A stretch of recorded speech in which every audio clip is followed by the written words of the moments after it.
In today's video, I'm going to teach you how to create custom reports in Monday.com. To get started, log into your Monday.com account and open your workspace.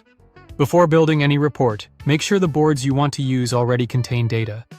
This is important because dashboards and charts pull directly from the information inside your boards, so if the board is empty, your report won't be very useful yet.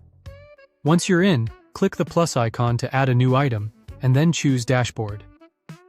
A dashboard in Monday.com is a great way to bring information from one or more boards into a single view, making it easier to track performance and spot trends quickly. Next, type in your dashboard name.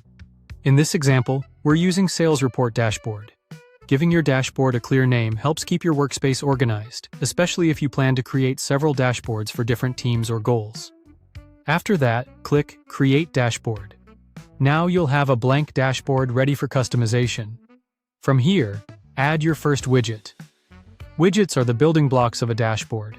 They let you display data in different formats, so you can tailor the report to show exactly what matters most. For this first widget, choose Chart. Chart widgets are especially useful because they turn raw board data into visuals that are much easier to understand at a glance. Next, click Connect Boards and select the board you want to report on. In this example, choose Deals, and then click Done. This links the chart to that specific board so the widget can start displaying its data. Once the chart appears, rename it so the title clearly reflects what the chart is showing. This makes your report easier to read later. Now add another widget and choose Leads. Then select Chart again.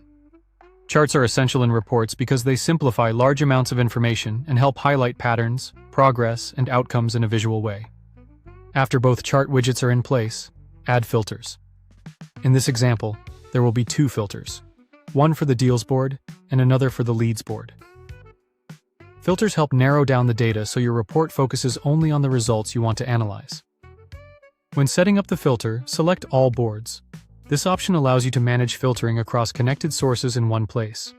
For the first filter, choose Status, then select Done to confirm that choice. For the second filter, choose Group as Closed Won. This helps isolate completed successful deals in the report, which is useful when you want to focus on wins instead of all activity. Finally, click Save Filters. Your custom report is now set up and ready to use. You started by creating a dashboard, added chart widgets, connected your Deals and Leads boards, and refined the data with filters to make the report more meaningful and focused.